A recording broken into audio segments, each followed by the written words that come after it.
Hello, everybody, and welcome to the May 14th, 2018 edition of the Ephrom Josine Show. I am your host, Ephrom Josine.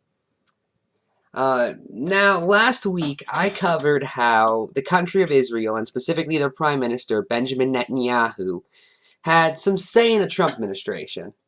You know, specifically how he may have been involved in getting Donald Trump to cancel the Iran deal.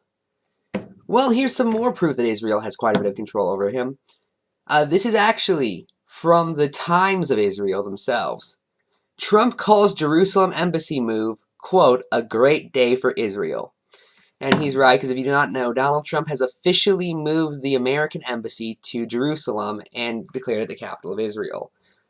Which I don't even think he has the right to do as president of the United States. He can't just choose what nation's capitals are, but okay. But the whole reason this is important is because both Israel and Palestine are currently claiming to have religious right over that one specific area, that being Jerusalem. And basically, every two-state deal that exists says we split it up. They get half, the other side gets half. You know, I think that's perfectly fair. Now, of course, this leads to all sorts of questions, such as who was there first, because the thing is, while it is true Israel was just placed there by the UN in 1947 and Palestinians were living there beforehand, it is also true that you can go back farther and find Israelis and Jews living there and all that.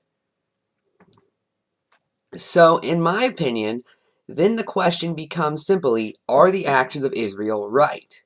And I would say no. I would say making people live under occupation is wrong.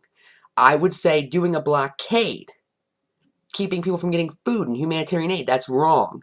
I would certainly say that, I'm not kidding this, they are bombing hospitals. Israel is currently bombing hospitals. The IDF is bombing hospitals in Gaza and in Palestine. That's wrong. I would certainly say that gunning down journalists, something else the IDF did. They did that today, in fact, when Palestinians peacefully protested. Gunning down peaceful protesters. That is wrong.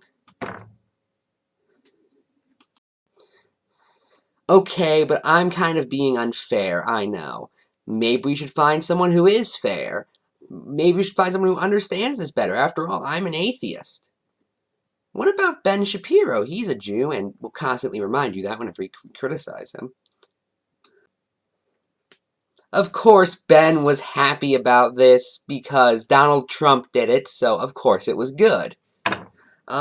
However, can I just say his reasons are amazing.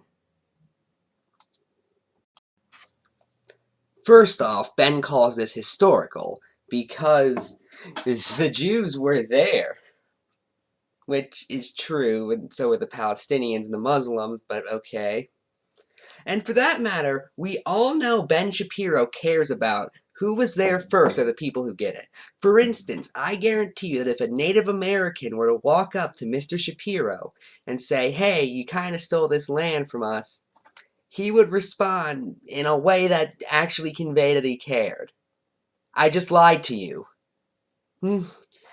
Anyway, but the main reason he was happy is because he knows in all of his heart and his mind that Jerusalem was already Jewish and that recognition of the United States government puts to bed the myth that isn't, because facts are determined by the United States government now.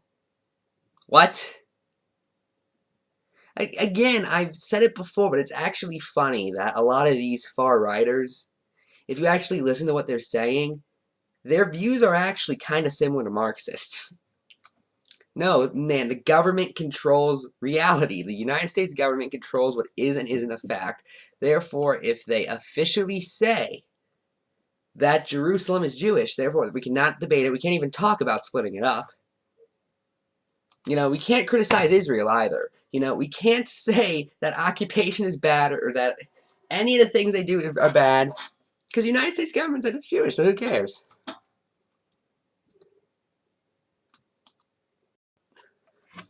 Of course, the Israeli-Palestine controversy is something that I can't just explain to you in 5 minutes. I have a somewhat more detailed article on both this story and the Israel-Palestine conflict in general, going on my blog, ephromjosine.blogspot.com, this Wednesday, so look forward to that.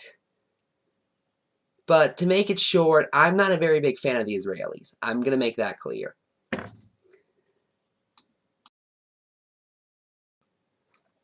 Anyway, next up we have an article from townhall.com, one of the farthest right sites on the internet. And I think I found this on Friday. And I was just so taken aback by it. I had it bookmarked since because I didn't want to lose it. This is by a guy named Mark Davis, who I think I've heard of, but I can't for the life of me remember where. Here's what it says. And mind you, if it wasn't for some branches to current events, you could just change up some names and convince me this was written in like 2005. The Haspel obstruction, sorry. The Haspel obstruction, or blah.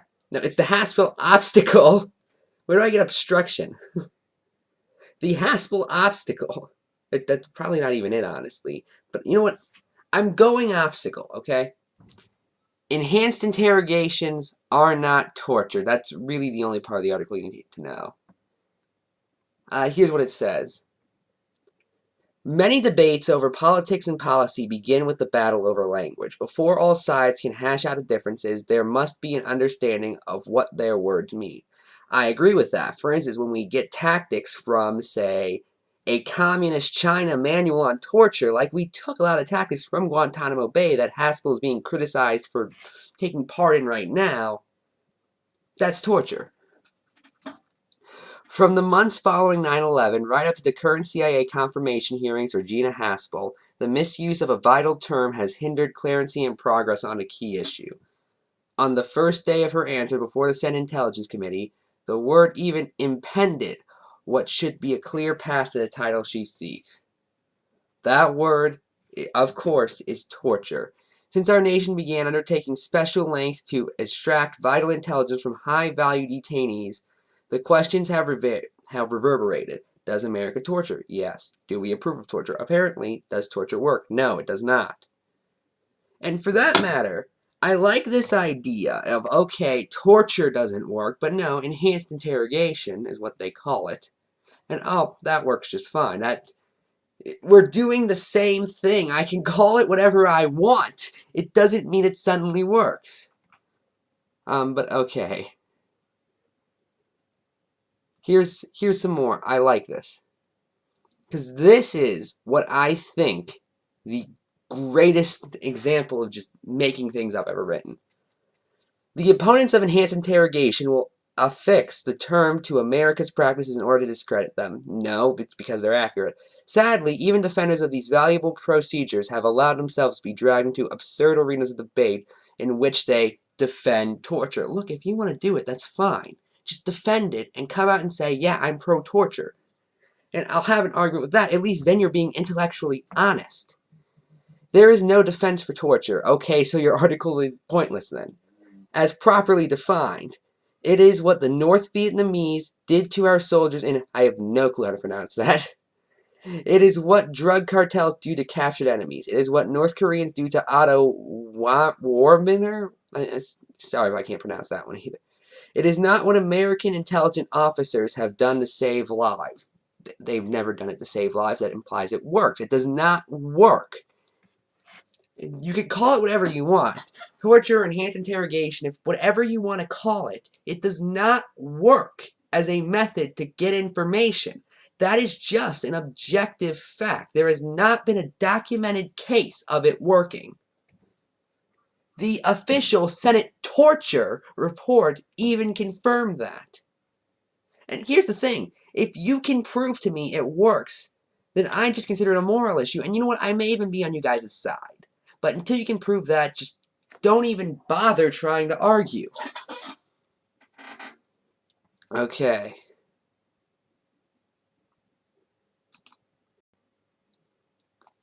But this is the paragraph where the guy explains, Mark Davis explains, why it isn't torture.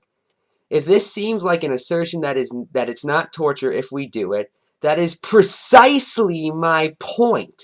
As long as our intentions remain noble, okay. So it's fine if I say I have good intentions. Well, I'm sure those people in North Vietnam thought they had good intentions. I really don't care what your intentions are, honestly, Mark. Our behavior clearly defined, and the practices closely supervised. They aren't even close to supervised right now. Torture has always had a negative connotation, presuming a sinister motivation. So essentially, he's arguing the word sounds scary, therefore it doesn't mean what we're doing. I don't know what to call this. I don't know if I want to call this American supremacy. I don't know if I want to call this just plain stupidity. Whatever it is, it's atrocious logic.